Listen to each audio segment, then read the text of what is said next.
Hi, everybody. Captain Lou here with another Extravagant Few Minutes live. You're on the Captain Lou Extravaganza Facebook page, and of course, 12 Ounce Sports and our YouTube channel, which is 12 Ounce Sports, where we invite you to subscribe to it to get all of our great content live and, of course, archived, including all of our Extravagant Few Minutes episodes and the Extravaganza, which we will indeed be live this Wednesday night with another edition at 7 o'clock Eastern Time. Happy Monday, June the 2nd, 2025. We turn the page on May, head closer and closer to summer with big news here in the state of Michigan. It was announced a little while ago that Frank Ragnow, the starting center for the Detroit Lions, he has called it quits at the age of 29. He took to his Instagram page and basically said that his body couldn't do it anymore, that enough was enough. After consulting with friends and family and a lot of soul searching, he said it was time to hang it up. So Frank Ragnow, our starting center, three-time second-team All-Pro, many years a Pro Bowler for the Detroit Lions. He calls it quits at the age of 29. In his place, now that's going to be the big question. Is it going to be Tate Rutledge, the center that they drafted out of Georgia in the second round this year, or maybe Graham Glasgow from the University of Michigan might slide over in the beginning until Tate can get acclimated to the NFL. So Frank Ragnow called it quits today at the age of 29. One wonders, though, if there was any coincidence with this or not with his unhappiness with his contract situation. Last Friday, it was reported that he was very unhappy with the fact that he didn't have any guaranteed money left on his contract and that he wanted guaranteed contract money or maybe a restructuring of it, and it didn't look like it was happening soon enough. Maybe this was the deciding factor after all with his retirement.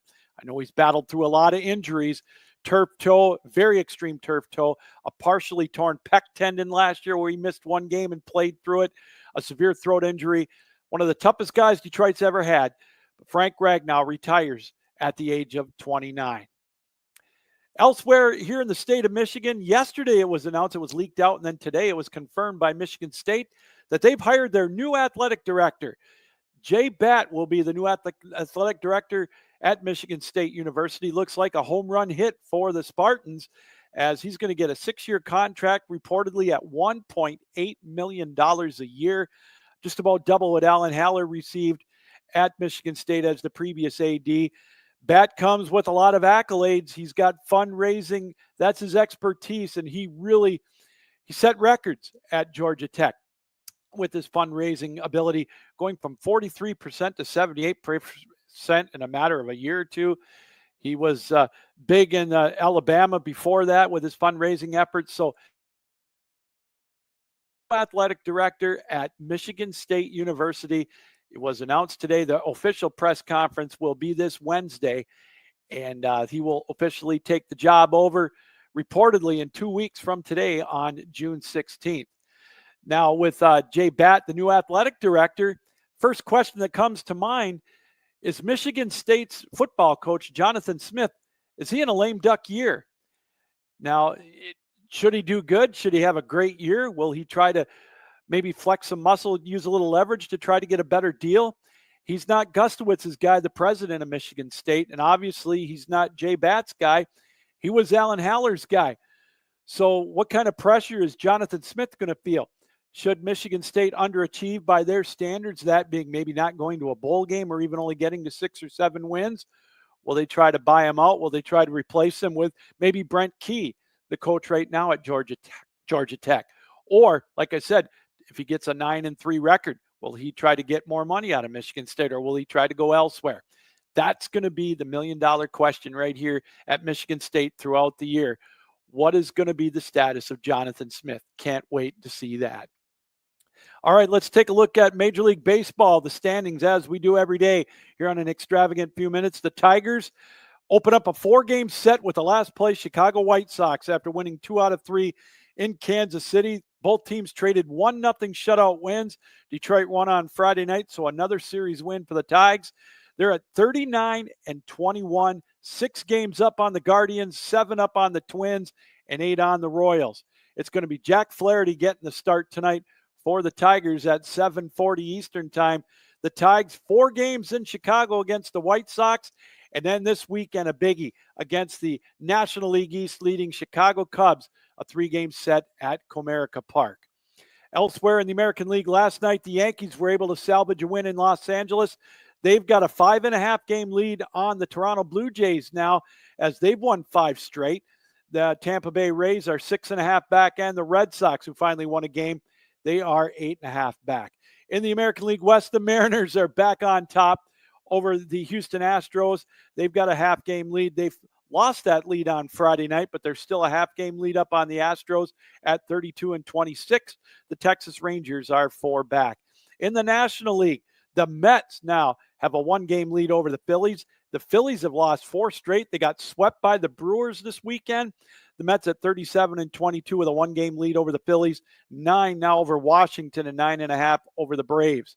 In the Central, the Chicago Cubs, they've got a 4-game lead over the St. Louis Cardinals. The Cubbies have won 2 straight. They're at 37-22. The Milwaukee Brewers have won 7 straight to get within 5.5 of the Cubs, and the Reds are 8.5 back. And in the West, the Dodgers, we mentioned, lost the finale in that 3-game set with the Yankees after winning 18-2 on Saturday and winning on Friday night. They're at 36-23. They've got a 2-game lead on the Padres, 3 on the Giants, and 8 on the Diamondbacks. And hey, how about the Colorado Rockies? They're at 9-50. The most interesting stat that the Colorado Rockies have right now, they have as many wins since May 2nd as Scotty Scheffler. Take that.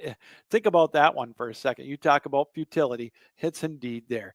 All right, we're going to take a break. When we come back, we'll have a look at today in sports history and a whole lot more right here on the Extravagant Few Minutes right here on the Captain Lou Extravaganza Facebook page and 12 Ounce Sports.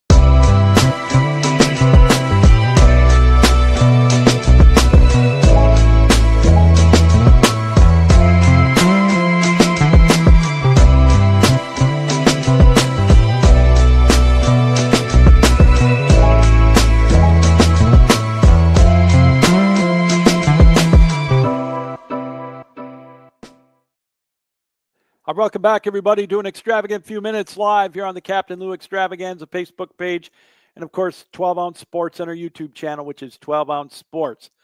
Let's take an extravagant look at today in sports history. Just a couple of things of note here today.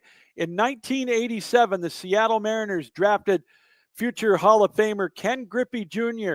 with their number 1 overall pick. And in 1935, the Bambino, Babe Ruth, announced his retirement from Major League Baseball. Birthdays today: Craig Stadler turns 72. Larry Robinson, 6-time Stanley Cup winner, turns 74. Kyle Petty is 65. Kenny Atkinson is 56. And Abby Wambach is 45. Born on this date, Garo Upremium is 44, or he was born on this date in 1944. Let's go with that. Gene Michael was born in 1938. Tex Schramm, longtime president and pioneer of the AFL and president of the Cowboys. He was born on this date in 1920. And Johnny Weissmiller on this date in 1904. All right, that's going to do it for today's birthdays and today in sports history. And also that's going to do it for another Extravagant Few Minutes. Thank you for welcoming us into your homes, on your laptops, your computers, your iPhones, however you watch us around the world, here on the Captain Lou Extravaganza Facebook page and 12 Ounce Sports. All right, happy Monday again, everybody. Enjoy your day. We'll be back soon. Don't forget, a big show coming up on Wednesday, the Extravaganza, as we'll talk more in depth on the retirement of Frank Ragnow and, of course, the MSUAD situation. And we'll take an in-depth look at the Stanley Cup final with the Edmonton Oilers and the Florida Panthers. And Mike Caravallis will join us at 7:30 as well to talk about the Thunder and the Indiana Pacers. All right, everybody. This reminder: keep your heads up, keep your sticks down, keep your feet moving, and as always, keep your minds open. So long, everybody.